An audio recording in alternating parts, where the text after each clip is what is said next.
Believe it when I say it, that if you have it, then you need it because the universe gave it to you for a reason. That's why you have it.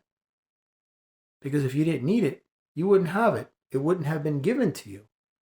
So everything that you have, you obviously need because it's been given to you by the creator of all creation. Your ego, you need it, obviously, for whatever reason, but it's there. Your mood, your attitude, temperament, behavior, your posture, your demeanor, character, personality, your traits, your idiosyncrasies, all of these things. You're given these things. So you obviously need these things for a multitude of reasons. That's why each experience that presents itself helps build character. You get another facet of your character. You become a multifaceted personality. So instead of dissecting these things to death and analyzing them until you paralyze your soul, just embrace the fact that you do have them. For what reasons, nobody is going to know because nobody knows what's on the mind of God. Not even Jesus does. So how could you? So just accept that they're there and utilize them for the betterment of your journey. And just get them all on the same page. Get them in alignment with each other. You know, where conflict arises when these elements are divided and separate. And you have discord and incongruent arrangements. My feeling is that you're given all of these things to do just that, you know, because this society is going to jumble up your brains until it turns to mush. There's no doubt. Racism, classism, sexism. I'm quite sure you know the drill, you know. But honestly, that's one of the reasons that you're given to help you break that third dimensional barrier, because you start off in the zero dimension and then the first and then the second. You've got to shatter that ceiling, that glass ceiling that actually doesn't exist. It's an illusionary ceiling. I refer to it as the glass menagerie. That's what I really call it. 100% opaque. Reason being, they don't want you to see outside to the reality of the universe. So they keep you in that dome of terror. And they do just that. So if you have something that has been given to you by the universe, then there's obviously a reason it's there. You know, like your intuition, your impulses, your instincts, feelings and emotions. The list is endless. You have these things to allow you to express yourself in a multitude of ways, to also experience this life in a multitude of perceptive lenses, not just singular, but all of them. You don't want to go through life with tunnel vision because then you have no peripheral consciousness. You don't want to have hemispherical consciousness. You want spherical consciousness. You know, the full panoramic spectrum of the cosmos. Disembodied vision, pure amorphous consciousness. You don't just see half the picture of the entirety of the universe. You see the entirety of the universe, the whole picture. So it's clearly evident that if the universe gave you these things, you have them for a reason to use, to explore, to allow you to understand parts of yourself that perhaps would have been missed if these elements didn't exist inside you, that are integral components to the very nature and essence of your soul. You know, so it's pretty self-explanatory. You know, God doesn't make mistakes. So if you have these things, don't question why. Just say to yourself, how can I use them to the best of my ability? And make it work for you instead of against you. Now, the ego is a toughie because you exist in a vacuum that is egocentric based. And I refer to the matrix because it's competition and comparison. You're always trying to beat somebody, a competitive nature, or you're comparing yourself to others. Well, if they've got that, I've got to have something better. Again, that falls back to the competitive nature. So they're actually one and the same. That's the unhealthy ego. That's the instilled ego. like I did a video not too many days ago where I talk about there's two types of fear. Instinctive, which is healthy, which is a part of your intuitive senses, which allows you to understand that if you're alone or you believe yourself to be alone, but you have that feeling like you know you're being watched. That is not the sixth sense of the mind. That is the first sense of the soul. That is your precognitive intuition.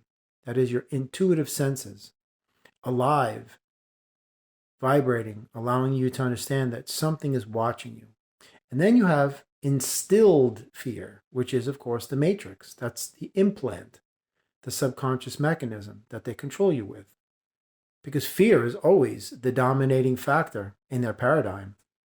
Absolutely it is. There's never a point in their history where fear is not prevalent down throughout their history, because that is the one element that always works the best. Fear of losing your job, fear of being homeless, on and on it goes. But just get in touch with the fact that if you have all of these elements, don't try to fight them.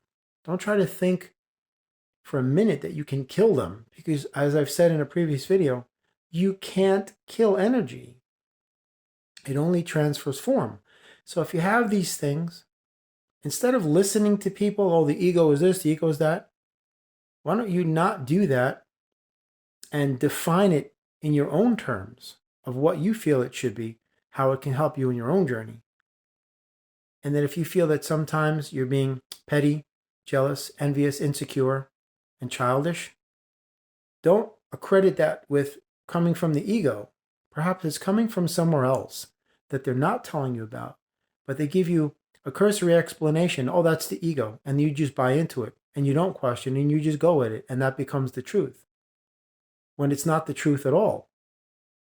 You don't even know where this stuff's coming from. You're just accepting at face value that what they're telling you is the truth. And you're just like, okay, and that's it. And then it becomes the indelible truth. Because you're not questioning, you're not doing the research, you're not studying, you're not journeying within to see where this stuff is actually emanating from, the source of it.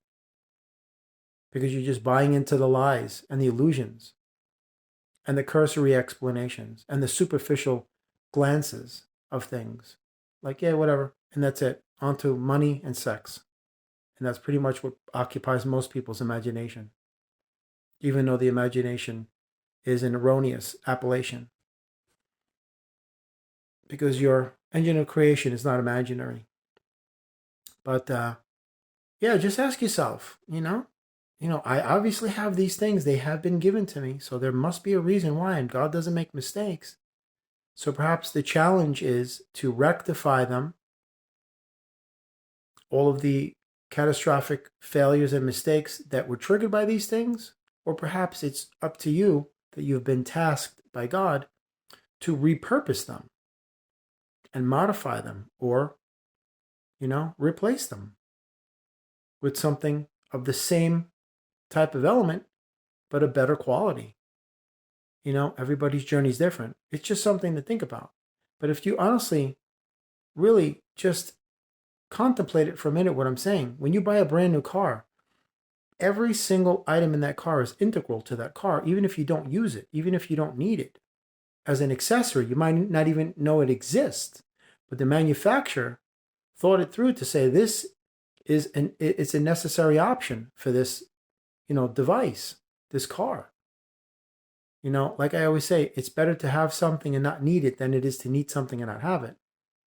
But if that's something that you're unaware of, that you have, rises up and makes itself known as a prevalent force in your reality, then one wonders, how come you didn't explore it in the first place, its existence? Because it's there. I'm quite certain that God thought things through thoroughly in the creation of all things. I don't think they were done spontaneously or in an impromptu manner or just being, a virtuoso improvisationalist. I doubt that. You look around, these things were thought through, man. Not a thinking like you would believe, but they were definitely planned out thoroughly, down to the most minute of details. There's no doubt. So clearly, if human beings have these characters and multifacets, explore them. Get in touch with yourself. Allow them to help you have a deeper understanding and a deeper connection to this. Perhaps that's why they're there. Instead of having one element that only does one thing, you have a multifaceted multitude of these things readily available at your disposal anytime you choose to activate them or not. But just explore it, man. Explore the space that you occupy inside yourself. That's a beautiful journey.